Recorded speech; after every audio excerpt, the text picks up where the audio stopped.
Para añadir algo más de tensión a este conflicto, como venimos hablando durante los últimos días, las últimas semanas, todo apunta a que el próximo jueves el presidente francés, Emmanuel Macron, va a hacer oficial el envío de instructores militares a Ucrania. Sobre esto han hablado en el día de hoy tanto Dmitry Peskov como el ministro de Asuntos Exteriores ruso, Sergei Lavrov, que dice pues, que van a ser un objetivo legítimo para Rusia, y Peskov decía pues, que no van a tener ningún tipo de inmunidad. Por esto te quiero preguntar, Fernando, ¿cómo de cerca está Francia de un conflicto con Rusia y también qué puede suponer este paso de Emmanuel Macron, que todo apunta, como digo, a que se va a hacer oficial este jueves? Pues, Emmanuel Macron, con sus delirios napoleónicos, pues nos va a llevar, no solo él, porque es mucho más complejo, pero nos va a llevar a un desastre, porque, a ver, lo de los instructores, esto ya suena un poco a risa. Es decir, no sé, debe haber millones de instructores ahora mismo en Ucrania, porque todos son instructores, ¿no? Cualquier occidental que pasa por Ucrania es un instructor, ¿no? A ver, ya hablando ya seriamente, tenemos ahí un problema grave y gordo, y es que siguen, o sea, los europeos siguen sin ser conscientes, o al menos eso parece, a dónde van a ir. Es decir, y a dónde nos van a meter y cuál va a ser el resultado. Es decir, van a ir a meterse en una guerra contra Rusia en Ucrania, y no todos los países son fronterizos de Ucrania, como pasa con Francia, que no lo es, con unos ejércitos virriosos. Pues los ejércitos europeos son virriosos, es decir, con una incompatibilidad enorme entre sistemas de armas y logística, con reglas de combate incluso distintas, un desastre, quiero decir, y que van a ser derrotados de manera abrumadora si al final deciden hacer eso. El problema es el que hemos visto hasta ahora, que es lo de... y repiten el mismo esquema y parece que no aprenden, y por eso nos van a llevar a una guerra. Yo soy de los que pienso que esto ya está decidido, es decir, que ya han decidido entrar, pero claro, metemos primero un poco la patita, es decir, a ver cómo está el agua, y luego ya, bueno, si no hay una respuesta muy contundente, ya metemos el pie. Y esto es lo que están haciendo los franceses. No, primero vamos, lo vimos con el tema del material. No, empezaron con cascos y chalecos antibalas, que es una cosa muy defensiva, y han acabado mandando, ya están por allí, otra cosa es que los usen, F-16, que no olvidemos, pueden portar armas nucleares. Es decir, pues hasta ahí. Ahora van a hacer lo mismo, pero también ya van haciendo lo mismo con el tema este de los soldados, porque todo el mundo lo sabía, los rusos lo sabían, ya hasta que Scholz nos confirmó que había franceses y británicos utilizando material propio, porque no sabían utilizarlo los ucranianos, lógicamente, y por lo tanto los que estaban disparando los misiles Scalp eran los franceses, no eran los ucranianos. Y los Storm Shadow no lo disparan los ucranianos, lo disparan los británicos, y eso no lo dijo Scholz, o sea, no sospechoso de ser prorruso. Y luego lo volvió a reafirmar Donald Trump, es decir, no, si allí estamos todos prácticamente, es decir, metidos, pero disfrazados. Es decir, esto, bueno, pues ahora quieren ya hacerlo abiertamente, porque claro, ya no se puede hacer de otra manera, abiertamente, el circo europeo quiere meterse allí abiertamente y hacer lo mismo. Es decir, primero son instructores, instructores y unos poquitos vamos a mandar, según leían una publicación, no sé si al principio eran 20 para que vieran un poco la situación, luego ya mandamos 200, una cosa así, es decir, metemos esto, decimos que son instructores, que no es verdad, pero bueno, da igual, y a ver cómo responden los rusos. No mandamos muchos, es decir, mandamos unos pocos, a ver qué pasa. Es decir, es la vieja cuestión de probar la tolerancia, la capacidad de tolerancia del enemigo ante algún tipo de agresión o de provocación. Y si los rusos no responden, digamos, de manera dura y tal, o con algo muy que les obligue a actuar, pues el siguiente paso será, a ver, no solo instructores, también mantenimiento, porque claro, esto de mandar tanques y tal a Polonia, que nos arreglen estas cosas, esto nos lleva mucho tiempo, mejor hacer el mantenimiento en Ucrania. Después será alguna otra cosa, ¿no? Dicen, a ver, ciertas cuestiones logísticas, mejor realizarlas en Ucrania, porque es muy preocupante el hacerlas fuera y tal.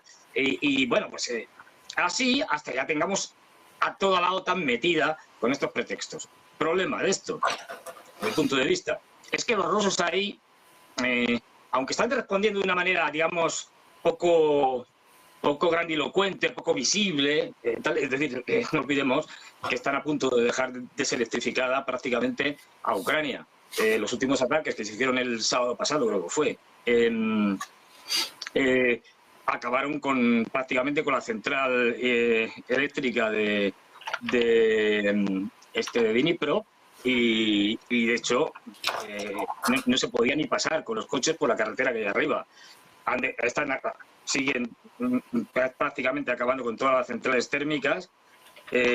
Ahora mismo hay cortes de electricidad en Ucrania, pero dicho por los propios ucranianos. Miren ustedes, señores, en tal ciudad, de tal hora a tal hora no hay electricidad. Y además están atacando, porque Ucrania antes era exportadora de electricidad, ahora no lo es, ahora tiene que importarla, y son menos. Es decir, gracias a los ataques rusos, y ahora están atacando las conexiones dentro de Ucrania con las fuentes que les proporcionan electricidad desde los países limítrofes. Luego se van a quedar a ciegas, en sentido literal. Pero además es que también en ese ataque volvieron a atacar el mayor depósito de almacenamiento de gas de Europa, que no solo, por supuesto, utiliza Ucrania, sino que sirve para trasvasar gas a los países europeos y para que lo almacenen. Lo están dejando inutilizado. Vamos a ver qué risas van a tener los europeos este invierno cuando no puedan recurrir a eso, entre otras cosas. Sí, los dos están respondiendo, pero esa respuesta no es suficientemente válida porque no tiene, digamos, esas repercusiones mediáticas ni nada de esto. Y claro, se han equivocado y no han hecho lo que tenían que haber hecho desde mi punto de vista desde el principio. Cuando se empezó a escalar, haber dado una respuesta contundente. Y dar una respuesta contundente no significa hacer una barbaridad, ni siquiera una respuesta militar. Tienen muchas formas de hacerlo.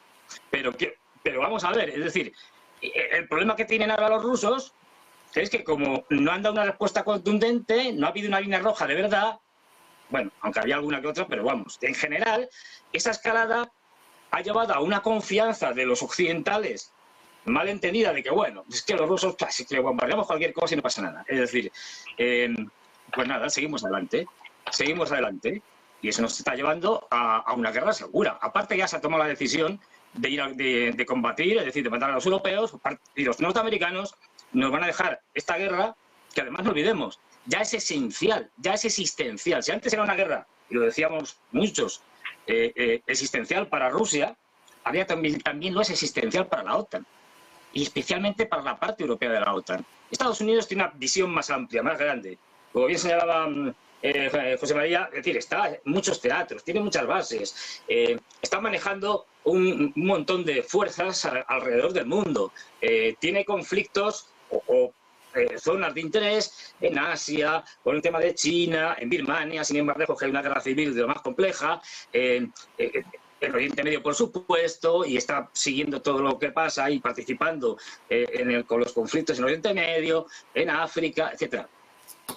Europa es muy importante, pero es un elemento más de ese vasto imperio norteamericano que tiene muchos intereses en muchas partes. Por lo tanto, no olvidemos, y esto es una cosa que ha hecho bastante bien en Estados Unidos, es una vez que las cosas le salen relativamente mal, en el caso de Estados Unidos, ya ha amortizado todo lo que podía sacar, con lo cual mucho interés en Ucrania no tiene. Se van a deshacer después de las elecciones, gane quien gane, del tema de Ucrania.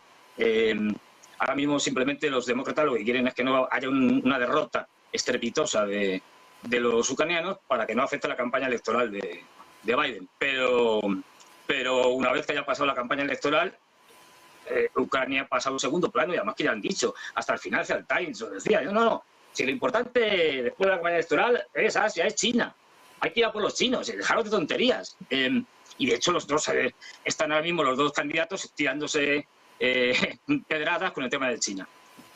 El problema es que nos llevan a una guerra, ya está decidido, por eso Macron va a hacer público todo esto y van a seguir metiendo gente.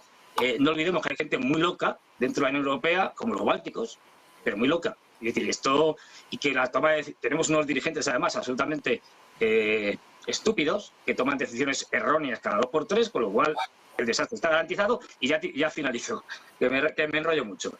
Y no olvidemos una cosa, como esta guerra está perdida, porque está perdida, haga lo que haga la OTAN, es decir, está perdida, al final nos van a dejar el desastre, por supuesto, a lo que quede de Ucrania, que ya veremos, y a Europa.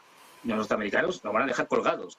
Esto lo vamos a ver el año que viene. Es decir, arréglense ustedes con el tema de Ucrania o lo que quede, y al final pactarán norteamericanos con los rusos lo que tengan que pactar, ya veremos, en función de cómo quede Rusia de fuerte tras la derrota de Ucrania, y los paganos, en todos los sentidos, seremos los europeos. Bueno, pues pendientes de Europa, de su papel en este conflicto. Eduardo, también te quiero trasladar esta cuestión. ¿Hasta qué punto se va a involucrar Francia y cómo va a afectar al conflicto este anuncio por parte del presidente francés, por parte de Emmanuel Macron? Bueno, la implicación de Francia ya es histórica. Desde los tiempos del Maidán hay asesores franceses, británicos, norteamericanos en toda esa zona, con lo cual, bueno, pues al final es un poco como salir del armario, ¿no? Pues estamos ahí, claro. Si ya dices abiertamente que estás ahí, pues lógicamente yo, Rusia, te voy a decir que no voy a pasarlo por alto y te considero objetivo militar. Entra dentro de la lógica de las cosas. A mí hay dos cosas que han señalado mis compañeros, José María y Fernando, que me han llamado mucho la atención. La primera de José María, ¿no?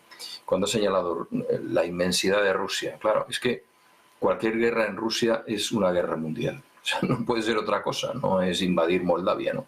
No, estás atacando a Rusia, pues lo vas a tener frentes en todas partes, con lo cual, se quiera o no se quiera, sería una guerra mundial. Respecto a lo que señalaba Fernando, él habla mucho de Europa. Yo cuando pienso en Europa siempre pienso en toda Europa, incluida Rusia, por supuesto. Es más, soy de los que creen que el futuro de Europa pasa por un entendimiento por Rusia, independientemente de quién esté. Igual que antes señalaba Fernando que un político norteamericano decía, es que Rusia, sea lo que sea, tenga el régimen que tenga, siempre será un enemigo. Bueno, pues Rusia, tenga el régimen que tenga, sea lo que sea, siempre será Europa. Y para Europa, para el resto de Europa, será una oportunidad de futuro. La posición que tendría Europa con el know-how, las empresas, el talento, más los recursos de Rusia, realmente la convertiría en algo absolutamente inaceptable para Estados Unidos. Y yo no quiero pensar mal, pero estamos hablando de política, por lo tanto es obligado. Un escenario de devastación bélico solo beneficiaría a Estados Unidos, que volvería con sus plan Marshall y volvería a tener su corralito otros 50 o 60 años, ¿no? Yo creo que esa es la dimensión más preocupante. Europa tiene que mirar mucho más allá, tiene que pensar en sus intereses a largo plazo y no responder a los intereses tácticos de un país como Estados Unidos, que no sabe ni muy bien a dónde va y que tampoco ha acabado de entender que su posición hegemónica en un mundo multipolar ya está en entredicho. Es así. Debe de empezar a entenderlo y actuar en consecuencia. Y nosotros, si ellos no lo entienden, recordárselo.